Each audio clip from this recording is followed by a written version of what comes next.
Presentamos el programa que educa, orienta y previene enfermedades a través de la información. Con ustedes, un médico para curar a Moca. La satisfacción de poder servir a los demás.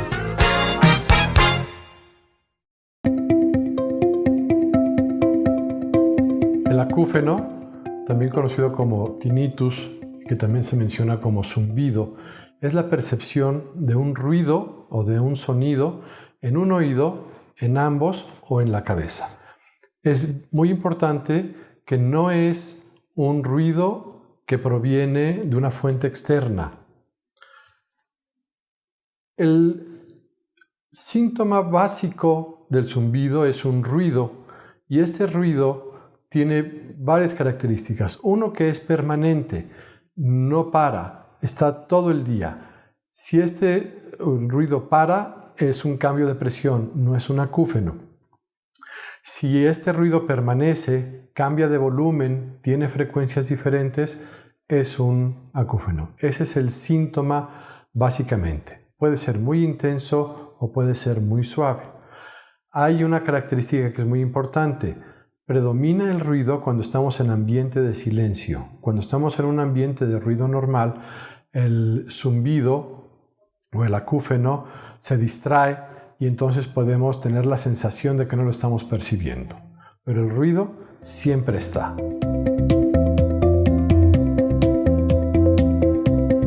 El acúfeno se diagnostica a través de una historia clínica. Es el paciente quien siempre llega mencionando este ruido, y se hace toda una exploración general para ver cuál puede ser la causa de este ruido.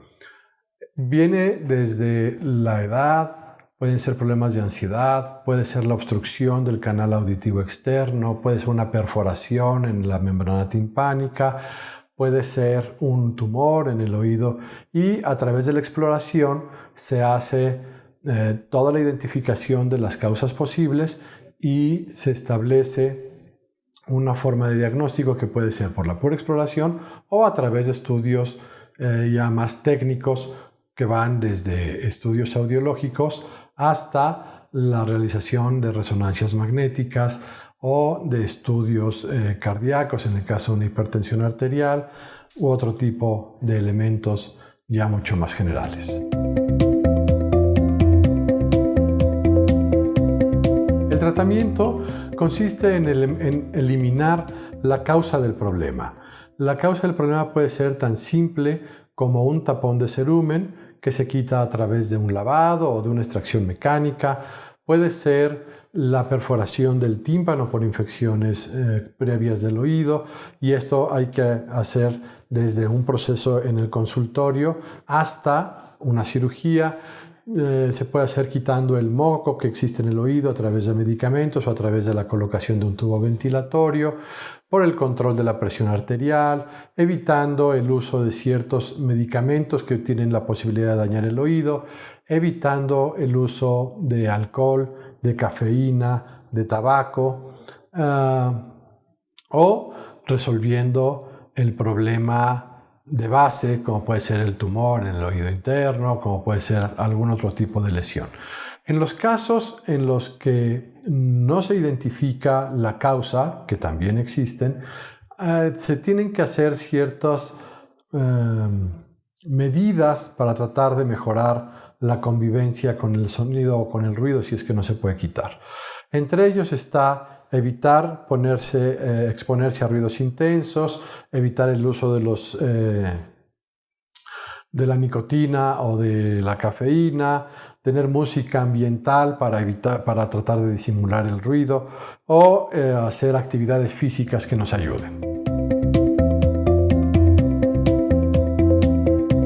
Por supuesto que el acúfeno se puede prevenir, aunque es algo muy frecuente en los pacientes con edad avanzada. El hecho de protegerse los oídos de ruidos intensos, como puede ser la exposición a la música con o sin audífonos, música de muy alto nivel, Evitar cuestiones explosivas, explosiones de cohetes en ferias, exposición a las bocinas de las fiestas, exposición a uso de armas de fuego sin protección, en fin, todo lo que sea exposición a ruidos intensos por largos periodos o por periodos muy cortos en ruidos muy explosivos pueden causarnos daño, y todo eso lo podemos prevenir para evitar tener un daño futuro.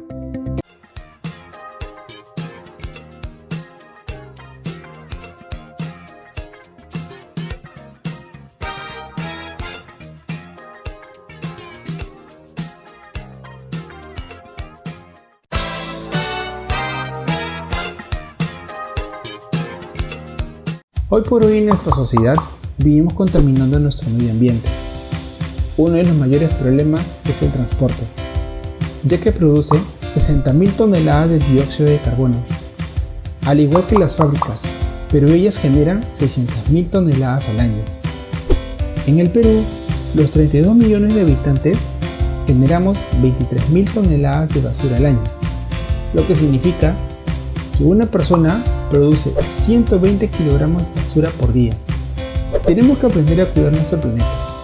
Para esto, debemos conocer las 3 R's, que son reducir la cantidad de recursos en producción o consumo, reusar, que es considerar la posibilidad de darle un segundo uso a algo, y por último, aprender a reciclar, convertir desechos en nuevos productos. Lo cual será mucho más sencillo si empezamos a clasificar nuestros desechos. Por un lado, los cartones y papeles, por otro, las latas y plásticos, los vidrios y por último, los residuos orgánicos. De esta manera, todos juntos tendremos la posibilidad.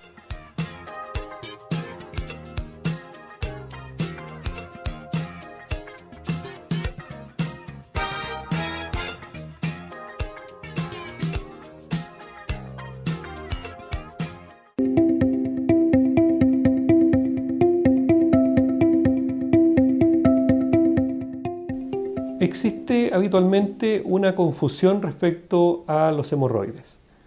En general se habla de tener hemorroides, o los pacientes refieren que tienen o le apareció un hemorroide cuando sienten alguna molestia en la zona anal. En realidad los hemorroides nos acompañan desde el nacimiento y van a estar con nosotros hasta nuestra muerte. Los hemorroides son estructuras anatómicas que tienen una función específica y muy importante. Los hemorroides actúan como cojinetes que están recubiertos por piel en la parte externa o por la mucosa rectal en la parte interna del ano, y que coaptan unos con otros para ayudar al cierre perfecto del canal anal. De hecho, tienen una gran importancia en la continencia pasiva, en la capacidad de retener gases y líquidos, sobre todo en la vida diaria. Los síntomas que dan los hemorroides están dados básicamente cuando aparece alguna complicación. Y esto depende un poco de qué tipo o cuál zona hemorroidal está siendo afectada. Los hemorroides externos, que son los que están cubiertos por piel y se pueden observar por fuera de la zona anal, tienden a producir fenómenos de inflamación local. Estos fenómenos de inflamación local están acompañados de trombosis, o sea, de coagulación de la sangre dentro de estas pequeñas venitas que están ahí, lo cual produce un aumento de volumen, o sea, una hinchazón importante con mucho dolor. Y esa es la causa más común de consulta y el síntoma más común de aquellos pacientes que tienen alguna complicación asociada a la presencia de hemorroides externos. Los hemorroides internos, por otro lado, que no se ven, no se palpan, están dentro del canal anal, dentro del ano, que están cubiertos por la mucosa del recto, que es un tejido muy suave. En la medida en que los pacientes progresan en su sintomatología, pueden presentar sangramiento, pueden presentar dolor y exteriorización, o sea, prolapso, salida de los hemorroides internos hacia afuera. ¿Qué molestias dan esto? Sensación de ano húmedo, sensación de prurito o ardor anal y la sensación de masa o sensación de un cuerpo extraño. En general, la enfermedad hemorroidal, que es cuando ya se producen toda esta sintomatología, está asociada a alteraciones del tránsito intestinal. Y dentro de esas, probablemente la más frecuente es la constipación. La constipación definida como una evacuación infrecuente o también como la dificultad para evacuar en el momento que se tiene el deseo y esto requiere que los pacientes pujen, hagan un esfuerzo defecatorio importante con un gran aumento de la presión intraabdominal, lo cual altera toda la circulación local y propende entonces a la aparición de estos síntomas y estas molestias. Los hemorroides pueden ser sintomáticos en cualquier época de la vida. Hay niños que tienen problemas y molestias hemorroidales, como ancianos que pueden no haberla tenido durante toda su vida. Sin embargo, estadísticamente esto en general se presenta en la edad media de la vida, entre los 40, 50 años, tanto en hombres como en mujeres, y los síntomas van a depender un poquito del hábito intestinal. Los pacientes que tienen mayor dificultad para evacuar en general tienen más prolapso, pacientes en los cuales a veces presentan episodios de diarrea también pueden presentar irritación o sangramiento, y hay que conversar con el paciente para ver realmente cuál es el problema básico que está generando su sintomatología.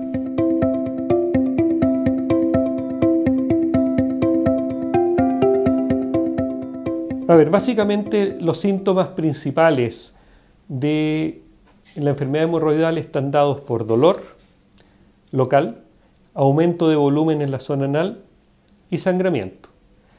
Pero hay que ser muy cauto porque en general, para la población general, el hecho de sangrar por vía anal significa inmediatamente sinónimo de tener hemorroides. Y eso hay que dar un signo de cautela porque en la práctica, si bien es cierto, desde el punto de vista de frecuencia, lo más probable es que los sangramientos anales, sobre todo iniciales, con sangre roja, escasa, que es poco frecuente, sean propios de una enfermedad hemorroidal o alguna alteración a nivel anal, también pueden haber tumores o cáncer de colon y recto que den los mismos síntomas. Así que, basado en eso, es importantísimo que un paciente que sangre al evacuar consulte a un especialista. Sangrar al evacuar, aunque sea en forma esporádica, no es normal. Lo normal es no tener sangramiento durante la evacuación. El dolor en general se asocia a la presencia de inflamación externa. ¿Quiénes presentan esto? Pacientes constipados, o sea, estíticos crónicos, pacientes a veces que hacen mucho deporte, mucho esfuerzo físico, en que se producen alteraciones locales, después de vuelos o viajes en auto muy prolongados, y obviamente sobre todo aquellos pacientes que tienen que hacer un gran esfuerzo durante la defecación.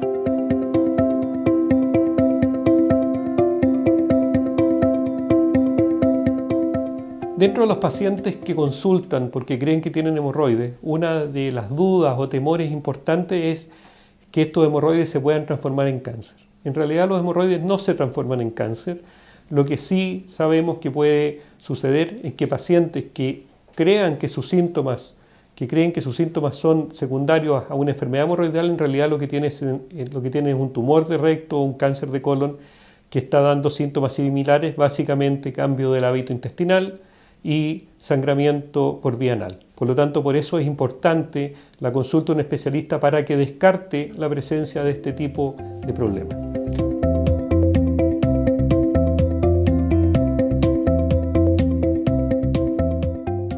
Como riesgos locales, en la práctica están los asociados a las complicaciones de la enfermedad hemorroidal. Y dentro de esa, probablemente la única que es una complicación seria es la presencia de lo que se llama una fluxión masiva, o sea, una inflamación completa de todos los hemorroides internos y externos con estrangulación hemorroidaria que puede requerir una cirugía de urgencia. Este es un cuadro raro y es muy poco habitual que se presente. En general, los síntomas asociados a enfermedad hemorroidal son dolor, sangramiento, aumento de volumen y pueden tratarse en forma médica en la mayor parte de los pacientes.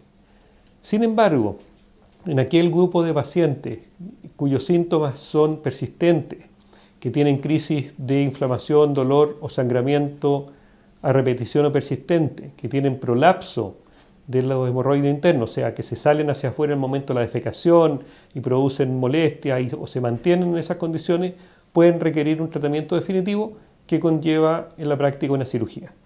Hoy en día, para aquellos hemorroides pequeños que se llaman grado 1 o 2, o sea, que sangran un poco pero no se salen hacia afuera, no prolapsan, muchas veces el tratamiento médico, cambio de dieta, hábito higiénico, basta como para solucionar el problema. En aquellos hemorroides de mayor volumen, que se llaman grado 3, o grado 4, que son aquellos hemorroides que están siempre dando síntomas que están expuestos la parte interna del hemorroide hacia el exterior, con lo que se llama un prolapso completo, requiere algún tipo de tratamiento quirúrgico.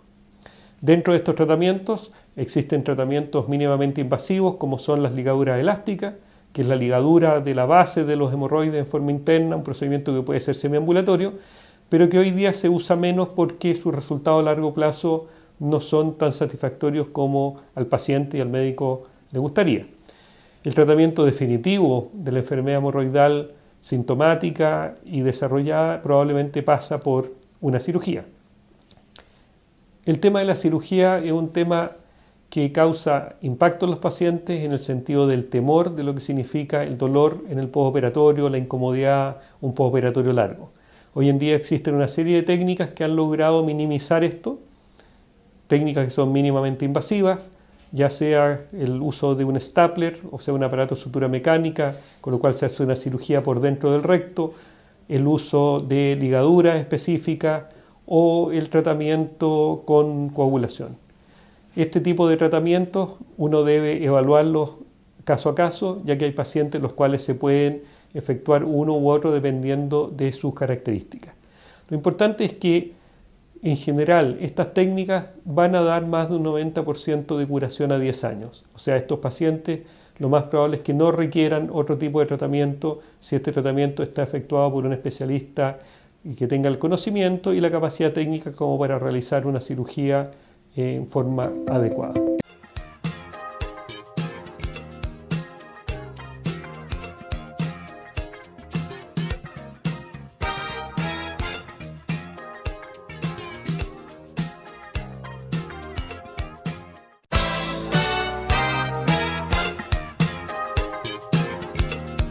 Hoy por hoy en nuestra sociedad vivimos contaminando nuestro medio ambiente. Uno de los mayores problemas es el transporte, ya que produce 60.000 toneladas de dióxido de carbono, al igual que las fábricas, pero ellas generan 600.000 toneladas al año.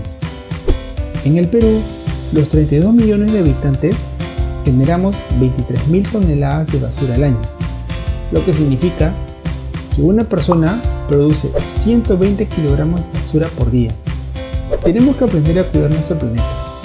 Para esto, debemos conocer las 3 R's, que son reducir la cantidad de recursos en producción o consumo, reusar, que es considerar la posibilidad de darle un segundo uso a algo, y por último, aprender a reciclar, convertir desechos en nuevos productos. Lo cual será mucho más sencillo si empezamos a clasificar nuestros desechos. Por un lado, los cartones y papeles, por otro, las latas y plásticos, los vidrios y por último los residuos orgánicos. De esta manera, todos juntos tendremos la posibilidad de cuidar nuestro medio ambiente y salvar a nuestro planeta.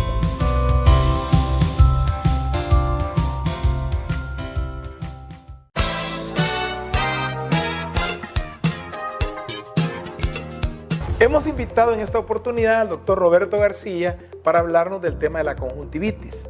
Pero antes de hacerle algunas preguntas, quisiera compartirles que la conjuntivitis en general es la inflamación de lo que se llama la conjuntiva. La conjuntiva es una capa que cubre al globo ocular hasta los párpados y en este caso esta es la primera línea de defensa, digamos, que tiene el ojo. Hay varias causas de conjuntivitis que vamos a examinar, pero yo quisiera mencionar una que poco se trata. Es lo que se conoce como el ojo seco. La falta de una lubricación adecuada en el ojo hace que el ojo entonces comience a irritarse rápidamente y como consecuencia de esto pues le da una conjuntivitis. En este caso es una conjuntivitis recurrente.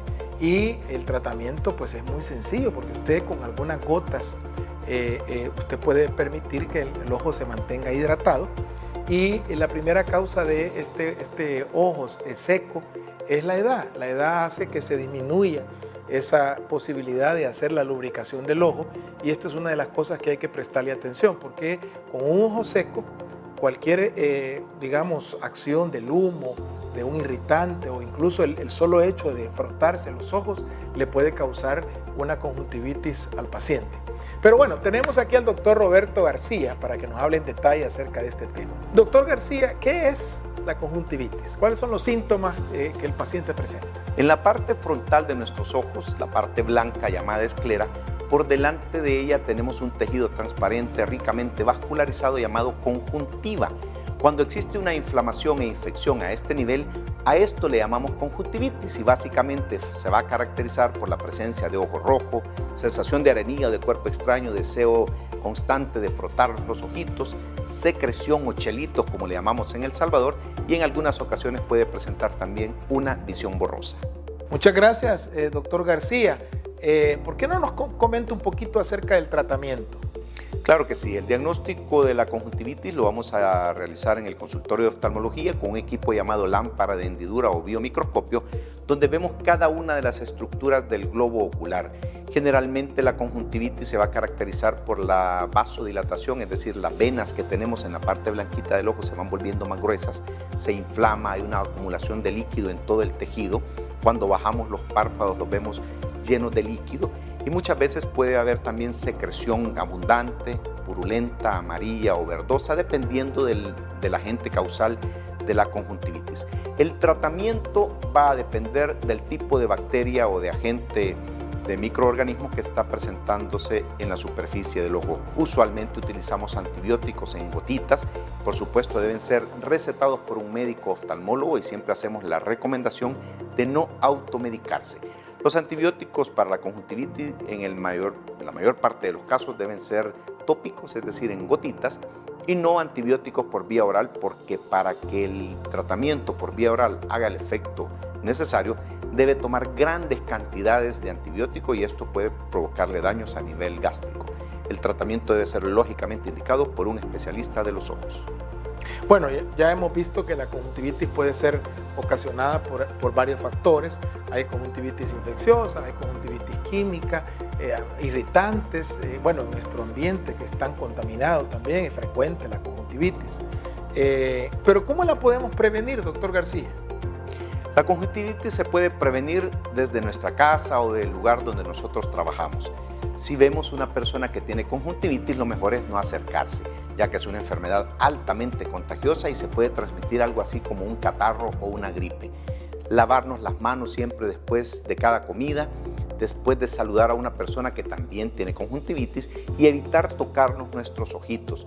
No prestarse ciertos artículos, como el caso de las señoras y las señoritas que se pueden prestar el maquillaje, y no compartir los lentes ni los lentes de contacto con otra persona porque fácilmente podemos adquirir esta enfermedad. Bueno, hemos estado conversando de una enfermedad que es muy frecuente, el ojo rojo, la conjuntivitis, la inflamación de la conjuntiva, y el doctor ya nos dio algunas claves para poder prevenirla. Muchas gracias y que Dios le bendiga.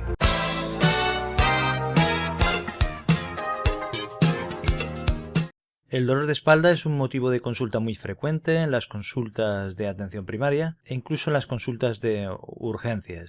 Este dolor puede ser de la zona lumbar, una lumbalgia, o puede ser un dolor de la zona dorsal de la espalda, que sería la dorsalgia. Aquí voy a hablar sobre los tipos de dolor dorsal o dorsalgia, sobre las causas, señales de alarma, cómo se hace el diagnóstico y sobre los posibles tratamientos.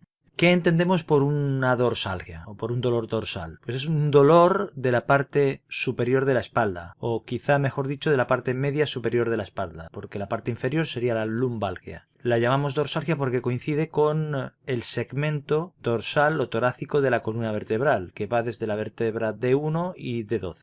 Esta zona dorsal de la espalda tiene una ligera cifosis, esto quiere decir que es un poquito convexa hacia atrás y cóncava hacia adelante. Y la espalda incluye la parte posterior de la caja torácica, que esta consta de esta columna dorsal, pero también de las costillas que se articulan con ella, que van hacia adelante y se unen en el esternón, se articulan con el esternón en la parte anterior del tórax. Y después en esta parte posterior de la caja torácica también tenemos dos huesos que son los omóplatos. Entonces podemos tener una visión de que este dolor de espalda se da en una zona que consta a nivel óseo de la columna vertebral dorsal, de estas costillas y los omóplatos. Después estarán todas las articulaciones, los tendones y los músculos que están en esta parte de la espalda. Es decir, el origen del dolor puede estar en cualquier localización de este. El dolor de espalda dorsal, la dorsalgia, se puede dividir de diferentes formas. Una de ellas es según el tiempo que lleve el dolor dorsal. Se habla de dorsalgia aguda cuando lleva menos de 6 semanas, dorsalgia subaguda cuando lleva entre 3 semanas y 3 meses y dorsalgia crónica cuando la duración es mayor de 3 meses.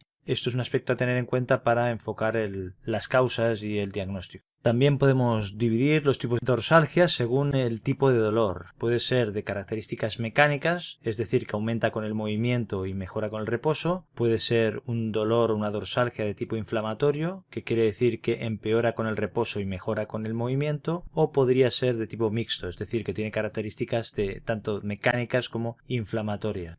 La dorsalgia la podemos clasificar también siendo más específicos en la localización. Podríamos dividirlo en derecha o izquierda según duela la zona derecha o izquierda de esta zona dorsal de la espalda, o puede ser bilateral. A veces puede ser un dolor más vertebral. También podemos dividirlo entre parte media de la espalda y parte alta de la espalda, que ambas serían dorsales. También podemos hablar de dorsalgia interescapular, que es el dolor que hay entre los dos omóplatos, las dos escápulas, que puede ser bilateral, derecho e izquierdo, si queremos ser más específicos. Y en cuanto a las características del dolor que hemos comentado, este puede variar durante el día y a veces empeora al final del día porque se ha acumulado una mayor tensión. Todas estas clasificaciones son interesantes porque ayudan al diagnóstico y al enfoque del dolor. En cuanto a las causas de la dorsalgia, pueden ser inespecíficas o específicas. En cuanto a las causas inespecíficas, estas son el 80% más de los casos. No se sabe la causa concreta y suelen resolverse la mayor parte de las veces en 2 semanas, como mucho 4 semanas.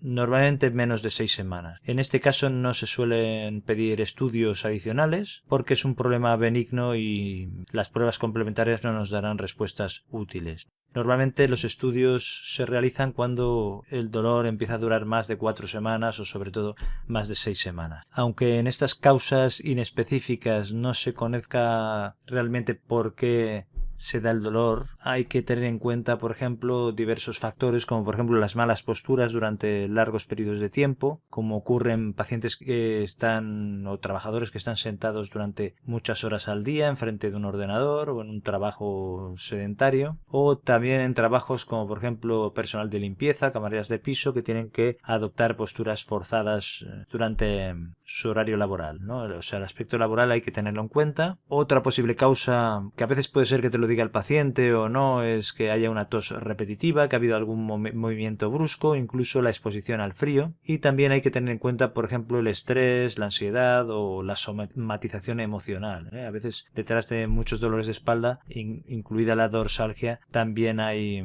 causas que pueden ser de tipo psicológico. En cuanto a causas específicas de la dorsalgia, tenemos en primer lugar la artrosis de la columna dorsal, es lo que se llama espondiloartrosis, pero hay que ir con cuidado porque es un problema muy frecuente y la mayoría de veces no desencadena dolor, o sea que hay que ser prudentes a la hora de atribuir el dolor a este hallazgo. Otra posible causa sería una hernia discal entre las vértebras dorsales. Normalmente el dolor también estará irradiado o se extenderá hacia uno de los lados, aunque también hay que ser prudente a la hora de atribuir el dolor dorsal a esta causa. La osteoporosis es otra causa pero indirecta, porque en sí misma no da dolor, pero sí hace que sea más frecuente que pueda haber una fractura o microfractura vertebral, que esta sí que puede dar dolor. Después tenemos las alteraciones en la posición o en la estática de la columna dorsal, como por ejemplo la cifosis o la escoliosis, que pueden dar dolor, pero no necesariamente en gente joven, normalmente en personas más mayores, especialmente la escoliosis, porque puede dar lugar también a una artrosis secundaria con el paso de los años. Otras posibles causas son la espondilolistesis o la espondilólisis. Espondilolistesis es cuando hay un desplazamiento de una vértebra sobre otra, y la espondilólisis es cuando hay un defecto en la unión entre vértebras o una fractura en una parte de una vértebra, en el istmo o en la pars interarticularis. Las causas de esto pueden ser degenerativas, congénitas también, porque hay una inestabilidad, o pueden ser traumáticas, por ejemplo en levantadores de pesas. Aunque esto suele ser más frecuente a nivel lumbar, es decir, en la parte baja de la espalda. Otros problemas que hay que tener en cuenta son las enfermedades reumatológicas, como por ejemplo la espondilitis artritis anquilosante o incluso la artritis reumatoide, que también puede actuar a este nivel. Después podemos encontrar otros problemas menos frecuentes, como por ejemplo los hemangiomas, la enfermedad de Paget, la enfermedad de Scheuermann o cifosis juvenil, que normalmente no suele dar dolor, pero puede darlo y se localiza normalmente a nivel de las vértebras dorsales de 5 y de 12. También está la enfermedad de Forestier-Rotes, que consiste en una osificación del periósteo, de tendones y de ligamentos de la zona, que tampoco suele dar síntomas, pero en algunas ocasiones puede dar inestabilidad y provocar algún tipo de compresión y dar dolor. Estas últimas son causas mucho más raras. Y después tenemos unas causas que son específicas pero más graves, aunque también son raras, que pueden ser las infecciones de las vértebras o de los discos intervertebrales, las neoplasias, que pueden ser primarias o pueden ser metástasis, o también tenemos las fracturas, que pueden ser por traumatismos directos, pero a veces por microtraumatismos en pacientes que tienen osteoporosis, como he comentado antes. Y después tenemos los dolores dorsales referidos, es decir, que su origen no están en la zona misma de la espalda, esto sería mucho más raro, y son dolores que no mejoran ni poniéndose en decúbito, es decir, tumbándose, ni tampoco empeoran con la actividad física, ni mejoran en reposo. Normalmente estarán originados en la caja torácica, pueden ser problemas del corazón, como por ejemplo un infarto, aneurismas, o pueden ser problemas pulmonares, de la pleura, incluso a veces puede ser algún problema referido de la cavidad abdominal, ¿no? Como de la vesícula biliar o del páncreas. Pero normalmente no se presentará un dolor dorsal de forma aislada e irá con otra sintomatología que nos lo hará pensar. Una causa que hay que tener en cuenta, por ejemplo, es el herpes zóster, que a veces puede dar un dolor dorsal derecho e izquierdo. En la inspección no hay nada en la piel, pero durante las siguientes 24 horas aparece una erupción dolorosa de color rojizo con vesícula. Esto puede confundir al principio porque no se ven las lesiones y aparecen después. También hay que tener en cuenta los dolores que son cervicodorsalgias, es decir, dolores que se originan en la zona cervical y que se irradian o van hacia la zona dorsal, pero que su origen está en las cervicales. Entonces, ¿cómo procederemos al diagnóstico? Pues como siempre hay que hacer una anamnesis, una exploración física, pero lo primero es descartar o analizar si hay señales de alerta o de alarma, es decir, que nos hagan sospechar una posible causa grave, como hemos dicho antes, que puedan ser una fractura, infección o cáncer. Si el paciente ha sufrido un traumatismo por un accidente, que puede ser de tráfico, por una precipitación o algo similar, pues podemos sospechar una lesión grave si se queja de un gran dolor. En el caso de que sea un traumatismo leve, puede ser que se haya dado una persona con una osteoporosis y habría que sospechar una fractura, un aplastamiento vertebral.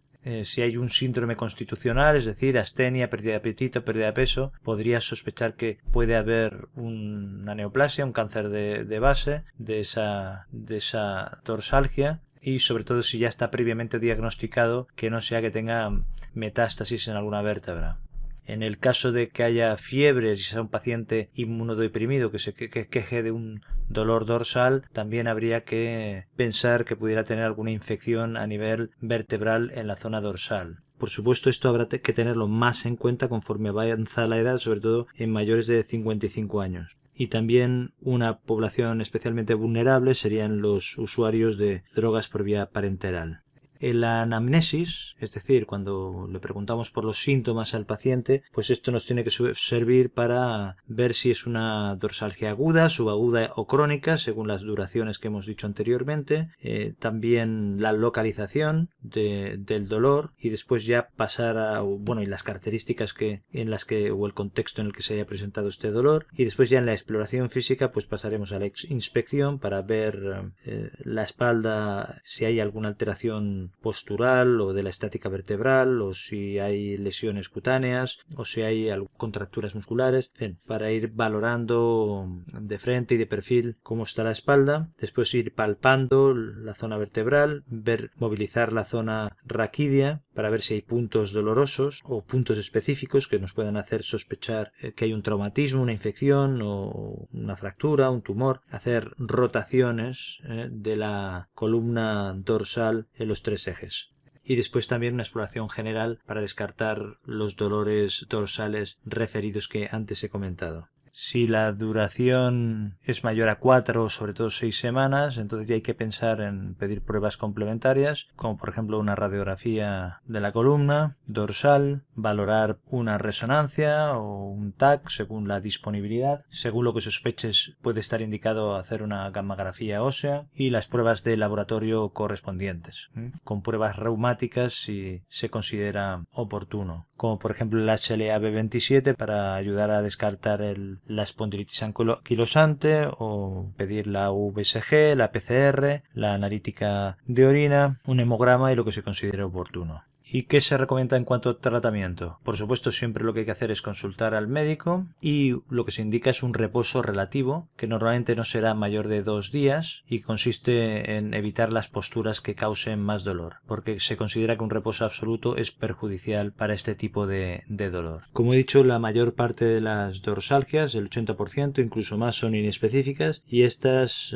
normalmente se pueden beneficiar de higiene postural, es decir, aprender a realizar los movimientos que tengas que hacer tanto en casa como en el trabajo, de forma que te perjudiquen lo menos posible a la columna. Entonces hay que aprender a veces también ejercicios físicos de reeducación postural. A veces también se indican el calor local o el frío local según se considere oportuno. En algunas personas los masajes pueden ser útiles. Hay tratamientos con estiramientos y con terapias miofasciales. Si se considera que hay un componente de estrés, de ansiedad o de depresión, pues habría que tratarlo con psicoterapia o con tratamiento farmacológico si se considera oportuno. Y en cuanto al tratamiento farmacológico específico, se utiliza el paracetamol, normalmente se considera que es lo más seguro, pero también los antiinflamatorios no esteroideos como el ibuprofeno, naproxeno, el diclofenaco o similares. También se usan los relajantes musculares, y según las causas lo que habrá que valorar es la derivación al traumatólogo, al reumatólogo, a rehabilitación, según se considere oportuno, para que hagan un tratamiento más específico.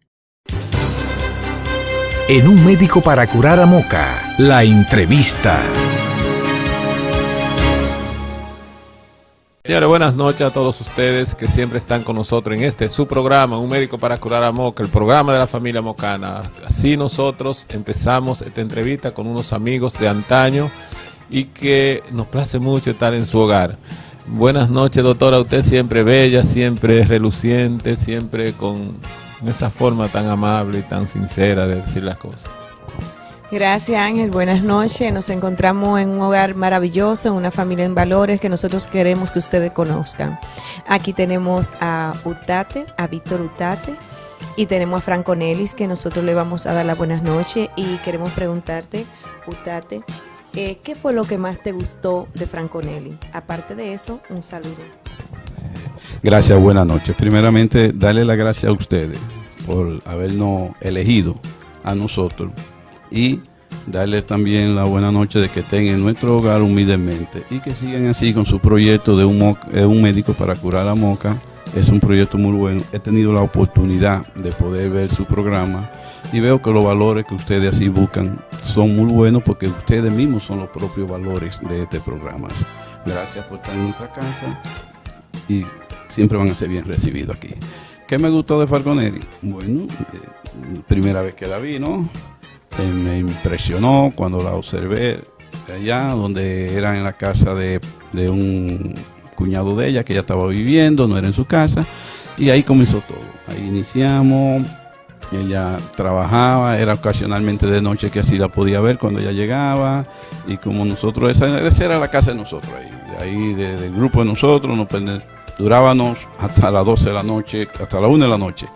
Pero fue a través del tiempo que un día la vi, hasta pregunté. No te puedo decir que desde el primer momento que la vi me impresionó, me llamó la atención. Y le pregunté a Marina, que es su hermana de ella, que era allá donde ella vivía, que quién era esa joven, y quién era esa muchacha, que yo tanto tiempo allá y que nunca la había visto. Entonces ella me dice, mira, esa es mi hermana. ¿Cómo que tu hermana? Sí, entonces ahí entramos en conversaciones. Víctor, me llama la atención, ¿no sería que ella se preparó ese día para, tú sabes cómo son las mujeres, para que tú te fijaras en ella? No pudo haber sido eso que pasó. Tú me permites pasar el micrófono a ella, porque tú sabes que las mujeres también tienen su truco, y quién sabe si yo, ahora que tú lo dices pensando, quién sabe, Ángel, si fue eso que ella tuve. Si fue que tú hiciste algún amarre calladito con Maro y vaina, ¿eh? Yo a usted nunca lo había visto. Usted lo vi, yo vi ese día que llegué de la escuela y te pregunté por el libro, que me prestaron un libro y tú tenías. Porque tenía una tarea. Fue tan así que me dijiste que yo te dañé el libro. Eso. Sí, dije que yo le dañé el libro, porque ni siquiera fui yo que hice el dibujo, fue un amigo mío. Y el amigo mío, no sé, de que le dañó el libro. Hasta el día de hoy todavía me lo reclama. Muy importante. Bueno, viéndolo bien, entonces fue a través de un libro. Queremos saber, después que ustedes se conocen ahí, ya decide entonces formalizar el noviazgo.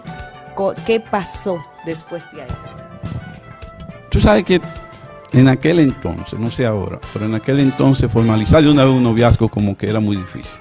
Siempre se iniciaba que esto, que aquello, y según iba pasando entonces el momento, el tiempo, el día, era que uno iba compenetrándose más. Además, medio tímido, uno nunca se va a lanzar de una vez. Sino que a través del tiempo que uno fue dialogando con ella, que ya conociéndonos un poco más, que relacionándonos un poquito más, entonces fue cuando va naciendo ya. Desde un principio, voy repito que sí, llamó la atención, pero entonces eso se fue cultivando y eso fue entonces creciendo paulatinamente, pero seguro. Bueno, ya eso es algo sencillo, eso fue... No, ya estamos, como te digo, ya estamos ya ahí, ya nos estamos relacionando un poco más, ya estamos ya conociéndonos un poquito, que esto por aquí, que una checha, que acá, que allí, que ella llegaba, que nos quedábamos jugando paché nosotros, ella se quedaba observando, yo mismo tenía que mandar allá a acotar, te va a acotar, que tú tienes que trabajar mañana, yo no trabajaba cuando eso, pero un día cualquiera le dije, ven, móntate aquí, en el motor.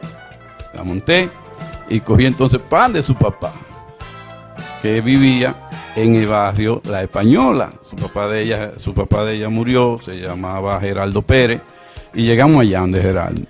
Llegué muy tranquilamente, ella no sabía. Llegué, hablé, y yo, Gera, quiero hablar una cosa con usted. Me dijo, sí. ¿Y que de qué? Respecto a mí y a su hija de usted. Porque usted, su papá no es Polo, le dije. Entonces ahí pasamos al paz atrás, hablé con él y me dijo, bueno, lo único que te pido es que no me la ponga de mojiganga. Y yo le dije, bueno, todo depende, iniciamos ahora, el tiempo dirá y usted después va a determinar sí o no. Falco, ¿qué fue lo que más te gustó de Víctor?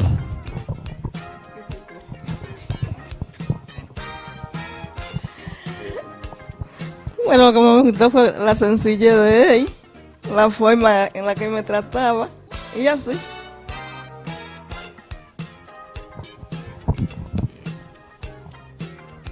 Bueno, entonces a través del tiempo ya formalizan y se casan. Veo unas fotos muy bonitas. Vamos a ver cómo fue la boda y cuántos hijos procrearon. Si te hago la anécdota de la boda, no lo van a creer. Por lo general, la mujer siempre dice que si el hombre ve el vestido, es malo, ¿no es que sí? No se da la boda. Pues eso es embuste. Eso es falso. Falconeri trabajaba en Santiago, en Zona Franca de Santiago. Falconeri se tenía que ir aquí a las 5 de la mañana. Y yo trabajaba en Invercar como mensajeros. Yo tenía tiempo. Quien buscó el vestido fui yo. Quien eligió el vestido fui yo. Quien buscó todo fui yo. Quien montó boda fui yo, completo. Pero digo que es falso. Completo, ya vamos para 25 años. Incluso cuando fue para acá, cerca de donde vive tu propia familia, por ahí, subiendo un chingue, le dicen la Milagrosa o la Rosa, por ahí. Ahí fue que fui y busqué el vestido. Como te dije, quien eligió el vestido fui yo. Y cuando se fue a medir el vestido, fui yo quien la llevé. Y dije, no, tráemela, ven, déjame verla. Si el vestido hay que corregirle algo, yo decirte que vamos a corregirle el vestido. O sea, quien montó todo fui yo. Por eso te digo que es falso eso de que si el hombre ve el vestido o ve la novia vestida y que no se case, eso es embuste. No, eso es embuste. Y el que me diga a mí que no es embuste. Esta es la del siglo. Oye, ¿cuántos hijos ustedes tienen? Y háblanos un poquito de cómo esa crianza, tú en la casa, los niños y eso, porque lo he visto trabajando mucho en arriba y abajo en ese motor y esa cosa. ¿Cómo ha sido eso? Yo que lo he conocido tan de cerca. Cuéntanos eso, Falconet. Bueno, yo siempre estoy aquí en la casa, ellos siempre estudiando. Yo paso el día aquí. Lo más lejos que me voy a ir polideportivo. Sí, ahí es la única sitio que yo voy. Paso el día aquí, los muchachos en la escuela, ahora mismo estoy varón en la universidad. Víctor está en la universidad y Yudeiki está en la capital. Se graduó ayer, su graduación fue ayer. Por eso ella no pudo venir. Licenciada en Derecho. ¿Te puedo decir algo ahí? Con respecto a la misma educación, ¿ah que sí? Nosotros nos dividimos esa parte. Falconer era encargada de que ellos hicieran su tarea y yo de verificar su tarea. Y yo era entonces el encargado de ir a la escuela. Ellos estudiaron en la escuela Andrés Bellos y después en el liceo. Entonces yo, un día cualquiera, no importaba, yo me le aparecía en la escuela, iba a su curso, pedía permiso al profesor y cogía a mi muchacho de mano y entonces lo llevaba a cada profesor y le decía al profesor, dime cómo se está portando, dime cómo se porta, dime cómo ha estado, porque fui estudiante y claro, todos fuimos estudiantes y hay momentos dados que uno como estudiante llegaba tal vez a hacer cualquier cosita, por ahí, entonces es bueno que los hijos de uno no lleguen a ese nivel, ¿entiendes? Sí. Viendo bien, ya que hablamos de juventud y todo lo que está pasando y aconteciendo, Víctor, me gustaría saber qué piensa usted acerca de todo el acontecimiento reciente que está sucediendo con la juventud, donde la mayoría de los muchachos están haciendo cosas indebidas que no son permisibles y al mismo tiempo salen de la casa, no piden ni permiso, también andan en la calle montándose motores, haciendo piruetas. ¿Qué usted piensa de esto? Mira, hay un factor sobre eso, y te lo digo también como abogado que somos en el ejercicio, es que muchas veces nosotros los padres somos, yo digo, casi el 90% o un chin más de que nuestros hijos sean como ellos son. Es nuestro compromiso, es nuestro deber como padres mantener un control sobre nuestros hijos. Nosotros no somos tal vez la mejor familia, pero tratamos cada día más de ir trabajando sobre esa cosa. Mi hija vive en la capital, se graduó ayer de Derecho. Nosotros tenemos un contacto con ella siempre fijo. Siempre la llamamos, siempre.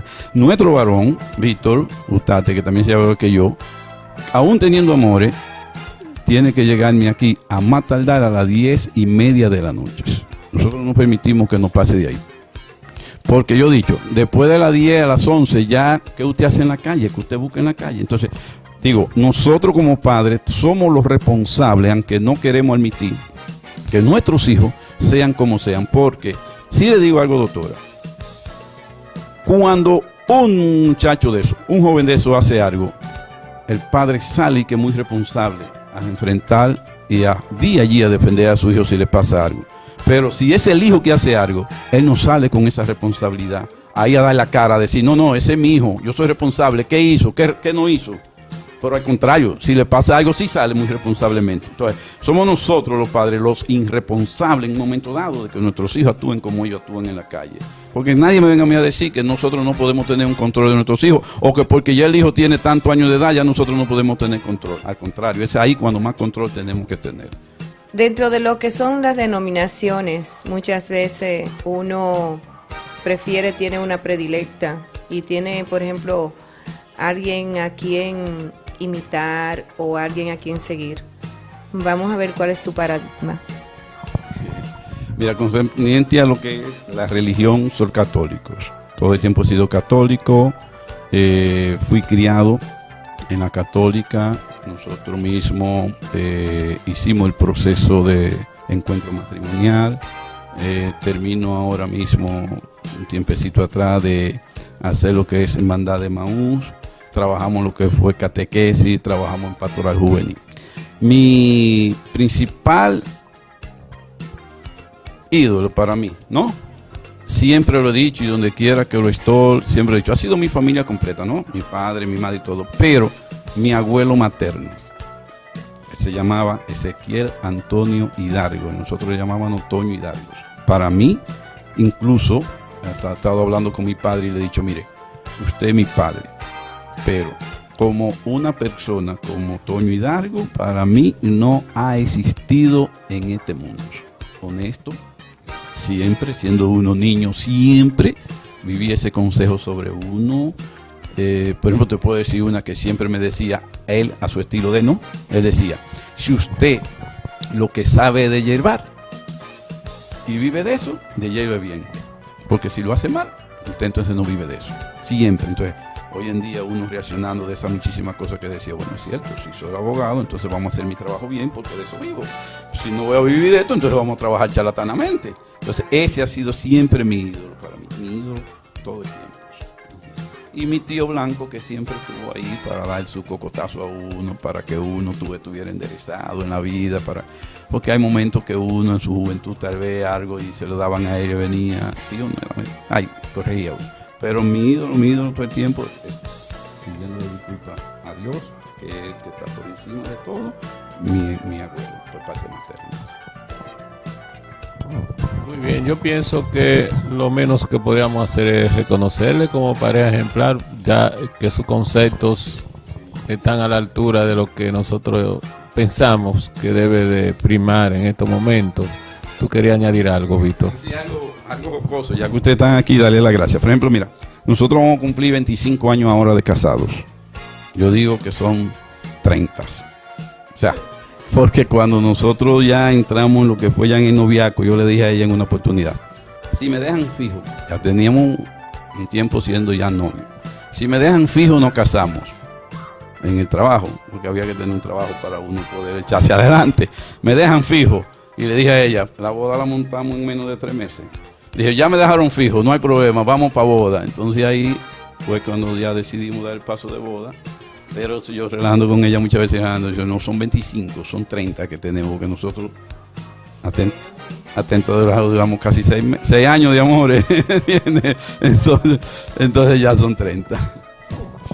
El programa televisivo Un Médico para Curar a Moca reconoce a la familia Utate Pérez como familia ejemplar por haber cumplido fielmente con los principios y valores cristianos y sociales para con sus hijos ante Dios, la sociedad de la ciudad de Moca, provincia Espaillat, y el país, dado en el municipio de Moca, provincia Espaillat, República Dominicana. Felicidades, recíbanlo, se lo merecen. Vamos a ponerlo así, mira, también, porque ya ustedes. Así, esta caja más también hay un poco. En nombre de la familia Utate Pérez Hermosén, permítanme darle las gracias a ustedes. No están aquí mis 2 hijos, tanto Yudelki como Víctor, pero es como si ellos también estuviesen aquí presentes. Gracias a ustedes, digo, sigan así con su programa, sigan hacia adelante, no porque nos estén ahora reconociendo a nosotros, sino sigan así porque se están perdiendo mucho los valores, pero se están perdiendo porque tal vez nosotros no encontramos a alguien que nos dé ese empujoncito para seguir hacia adelante con los valores, y ustedes lo están haciendo. Sigan hacia adelante, que tanto la sociedad como Dios se lo va a reconocer y se lo va a agradecer a ustedes. Gracias por tenernos en cuenta a nosotros. Gracias a ustedes y continuamos.